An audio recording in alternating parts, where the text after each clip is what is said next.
न न उन महिल बि कयोसीं हाणे खां जी पोइ उन खां मैडम खां वरी चीटिंग जे बारे में क्वेश्चनिंग कईसीं। अजरक पब्लिकेशन हुई या अजरक रिसालो न निकिरंदो? अजरक पब्लिकेशन हुई। रिसाले जो नालो छा रखियो? रिसाले जो नालो ई इहो अजरक अजरक पब्लिकेशन पब्लिकेशन हुई। जी। ठीकु आहे और राणीपुर सचल कॉलेज में मां लेक्चरर हूंदो हुउसि, उतां इहो इशू कयो। ठीकु आहे। टे टे निकिता हुआ ज़मीमा टे, उन खां पोइ वरी ये 80s जो दौर आहे या 70 जो न दौर? इहो 80s जो दौरु आहे या ज़िया जो दौरु आहे। ज़ियाउल जो दौर आहे। उन में जेको पकड़ थी उहा आई त कांव खे कांव, मोर खे मोर चवंदासीं, साध खे साध, चोर खे चोर चवंदासीं। जे सुकरात जा ज़हर पीअणो पियो पीबो, पर को तुंहिंजे दौर खे चङो दौरु चवंदासीं। वाह वाह। पोइ उहो रिसाले जी तव्हां ॻाल्हि पे कई, जॾहिं तव्हांजो रिसालो ज़ब्त थियो रिसालो उते हुयो, हुन हिकिड़ो ट्रांसलेटर घुरायो जेको पंजाबी स्पीकिंग बि हुजे, उर्दू बि ॼाणंदो हुजे, सिंधी बि ॼाणंदो हुजे। पोइ उन खां चई भई इसको ट्रांसलेट करो। जेको ॿियो मेजर आयो असुल जंहिंजो अजय ज़रिया ताब हुयो उहो वियो हलियो। मेजर साहब ट्रांसफर पोइ हिन ॿिए मेजर जेका हुई एक्शन खई। मुझे चाहिए भाई देखिए आप इससे विड्रॉ कर लें, आइंदा मुझसे आप कमिटमेंट कर दें कि आइंदा आप ये नहीं छापेंगे, मैं आपको छोड़ देता हूँ। रिसाला ही नहीं छापेंगे? रिसाला नहीं छापेंगे। मैं इसलिए आपको छोड़ रहा हूँ कि मेरे वालिद भी जो है वो प्रोफेसर थे। माशाल्लाह, रस्तो खुली पियो हिकिड़ो रस्तो में कुदरत जी वो ॾींहुं कयो आहे, वरी कमिटमेंट हुन सां हुई न, भली हो हलिया विया हुजनि, कुझु बि हुजे, वाइदो त वाइदो ई आहे न। रिसालो वरी तव्हां न कढियो? हुन सां हुयो न कमिटमेंट। पर शाइरी त तव्हां पंहिंजी छपाइण जे लाइ किथे मोकिलींदा हूंदव न, रिसालनि में मैगज़ीन? कंहिंखे बि कोन साईं, बसि मूं वटि आहे। सिर्फ़ु जेका ॿुधायो था ऐं लिखो था बसि, जेका चंद माण्हुनि खे असांजे आयो कंहिंखे ॿुधायो था वाह न त बसि, या कंहिं मुशाइरे में पढ़ियो आहे? जी, हिते हिकु मुशाइरो थियो मुराद हाई स्कूल में।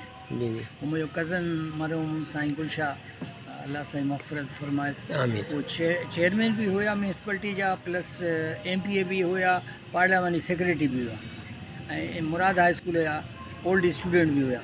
पोइ मुराद हाई स्कूल वारनि साईं जे एज़ाज़ में दावत भी कई ऐं मुशाइरो बि रखियो। वॾेरो अलीगुल सहतो साहिबु हुयो, इबरत जो नुमाइंदो, असांजो दोस्त बि हुयो, साईं जो बि दोस्त हुयो, ऐं सुठो साफ़ी हुयो, पाक साफ़। पोइ उन चयो त अॼु अली रज़ा शाह अॼु त कोई शेर थी वञे, को थी वञे। बाबा मां शेर त पढ़ां सही, पर पीर कावड़िजी वेंदा। रिश्तेदार बि आहिनि, अज़ीज़ आहिनि, रिश्तेदार आहिनि, पीर कावड़िजी वेंदा। पोइ तूं त वेंदी घर हलियो, मुंहिंजे लाइ इहा त आज़ार थी वेंदो। मां नथो पढ़ां, चई न बसि अॼु पढ़णो पवंदो। पोइ शेर पढ़ियो त काने खे न तीर चवंदासीं, हुन निशान तीर हो न, काने खे न तीर चवंदासीं, चूने खे न खीर चवंदासीं, वेड़ाए जो कुकड़ ऐं कुता तंहिंखे न पीर चवंदासीं। वाह वाह वाह, ये तो सिद्धो सो तव्हां हमिलो कयो न। जी न साईं, पर पीर त आहिनि न, पीरनि जा शौक़ त इहे आहिनि। फुफाट हुयो साईं मिस्री शाह मरहूम, उहो थोरो हकड़ बि हूंदो, गुस्से में अची इहे चए मानी पराई वरी बेइज़ती तव्हां करे छॾी। अच्छा, हुन पोइ जवाबु ॾिनो? ईअं वेठासीं जॾहिं मानीअ ते, तॾहिं चई। ॿियो शेर हुन सां गॾु पढ़ियो त जंग जी ख़बर न आहियां, कंहिं पीर जी क़बर न आहियां, जंग जी ख़बर न आहियां, कंहिं पीर जी क़बर न आहियां, पोरे में यकीयां ख़ुदा जॾो, पिन जो कायल मगर न आहियां। वाह वाह, ज़बरदस्त ज़बरदस्त। तव्हांजी शाइरी गज़ल बि हूंदा, नज़म बि हूंदा, चौसठा बि हूंदा, साईं सभु आहे। त केतिरी हूंदी अंदाज़न? बसि किताबु छपिजी वेंदो। छपरायो न, थोरी हिमत कयो। ॿुधायां बि अथो साईं तव्हांखे। साईं पढ़ंदा माण्हू छो न पढ़ंदा, न त बि तारीख़ जो हिसो त बणिजी वेंदी न। को ईंदड़ मुहक़िक़ ईंदो चवंदो त गंबड़ जो शाइर हुयो हिन नाले सां बि।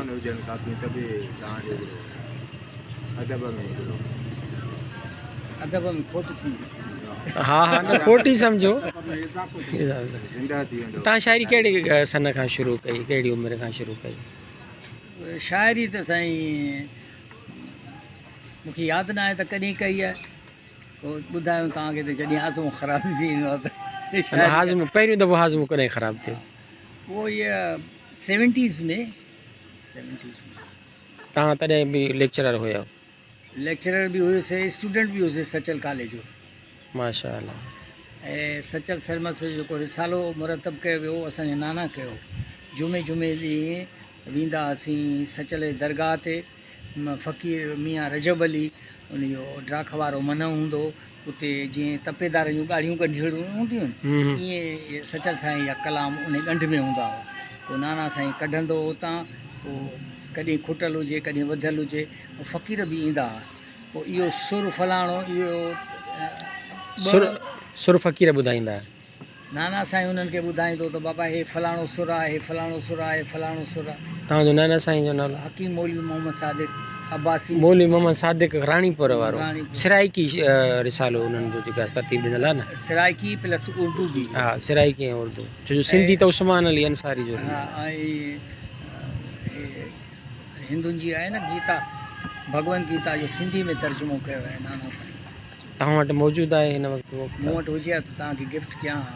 अच्छा, भगवत गीता जो कुझु हिसो मां जेको आहे सो उर्दू में कयो आहे। हकीम उन मंज़ूम तर्जुमो कयो आहे, ॾाढो ज़बरदस्तु। हाणे अब्दुल हकीम, मौलवी अब्दुल हकीम या अहिड़े क़िस्म का कोई नालो इहो ई आहे बसि। पोइ मुंहिंजा नाना जेके आहिनि शुरू में मौलवी अल्लाह बख़्श उनजो वालिद साहब उहे हुया चाचड़ा शरीफ़ ख्वाजा ग़ुलाम फरीद जे दरगाह जा पंजाब में। हा पंजाब मुअज़्ज़िन बि हुया, पेशुमा बि हुया उते।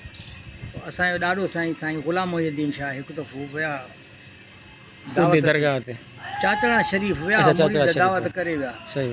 इतफ़ाक़ सां ख्वाजा ग़ुलाम फरीद खे कंहिं ॿुधायो त पीर आया आहिनि, पीर आया त अॼु ज़ियारत करूं। सही। आया पीरनि सां मुलाक़ात थी, सभु कुझु थियो, कचहरी थी। पोइ वरी ख्वाजा साहिबु चयो त साईं पीर साहिबु सिंध ते ॿेर ॾाढे मिठे थींदा आहिनि, तोसां मूंखे ॿेर खवाइयो। इहो किसो ॿुधण में आयल आहे कॾहिं में। जुल्द नंबर ॿिए में अथव ख्वाजा फरीद जे सवाने उमिरि जो। वरी साईं वरी उन्हनि खे चयो त ख्वाजा साहिबु पंजाब जा गाजरां ॾाढिया मिठिया। हुन बुज़ुर्ग खां बि विसरी वियो त हुन बुज़ुर्ग खां विसरी वियो। पोइ जॾहिं हिकिड़ो फ़क़ीर आयो चाचड़ा शरीफ़ जो, ख्वाजा साहिब खां मोकिलाईं, चईं साईं कोई सनेहा होवे त तोसां ॾियो, मैं पीरे ॾींहुं वेंदा राणीपुर। साईं को आखो ॿेर कोन पता, तोसां ॿेर नी खवाए में को। उहो आयो साईं खे ॿुधाईं, साईं वरी मंज़ूम नमूने सां ख़त लिखो। तंहिं न मुकिया गाजरां, मैं न मुके ॿेर, हथां जे हथ त पेरां जे पेर। वाह वाह वाह वाह, ज़बरदस्त। ताज़ी का पंहिंजी शाइरी ॿुधायो आख़िर में। ताज़ो को शेर लिखियो हुजे, का नज़म, को गज़ल? हा हिकिड़ी असांजे जॾहिं मां प्रिंसिपल हुयुसि त हिकिड़े लेक्चरर जेको आहे असांजी आउटगोइंग स्टूडेंट हुई, उनखे असां हुन कोर्ट मैरिज कई। पोइ साफ़ इन चयो त न बाबा इहा still student of this college. पोइ असां पंहिंजो रिकार्ड खणी वियासीं, कोर्ट वियासीं। छोकिरीअ खां जज साहब पुछियो त तूं माउ पीउ सां वेंदीअ या दारुल अमान वेंदीअ या पंहिंजे मुड़ुस सां वेंदीअ? हुन सां निकाह त करे छॾियो हुई न, ग़ज़नफर सां वेंदीअ? छोकिरीअ चयो त मां पंहिंजे मुड़ुस सां वेंदसि, शरा मोहम्मदी मां निकाह कहिड़ी चोरी कई आहे, मां पंहिंजे मुड़ुस सां वेंदसि। पोइ वरी अधु कलाक खनि हुनखे पीउ मां सां विहारीं अंदरि चेंबर जे परे पासे ॾांहुं। ॿाहिरि जो निकिता त बि माउ हुनजी रोए पई, पीउ हुनजी रोए पियो, पर छोकिरीअ ते कंहिं तिर जेतिरो बि असरु न थियो। छोकिरीअ चयो मां मुड़ुस सां वेंदमि। उन ते मां हिकिड़ो लिखी हुई। इहो सॼो वाक़ियो तव्हांजे अखियुनि जे साम्हूं थियो?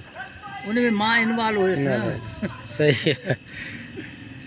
उन हुयो त सनड़ी सिपकड़ी वार जहिड़ी छोकिरी, अॼु अदालत में ॾिठी तलवार जहिड़ी छोकिरी। वाह वाह, तलवार जहिड़ी छोकिरी। वाह।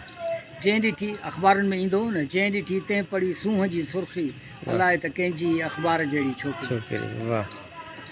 ॻल तिर वार ऐं छाती, मोहन जे दड़े जे आसार आसार जे जहिड़ी छोकिरी वाह मंदिर मस्जिद गिरजा ऐं कलीसे हर जा ज़िक्र अज़कार जहिड़ी छोकिरी वाह ज़बरदस्त ॻाल्हाए छा ज़बरदस्त साईं?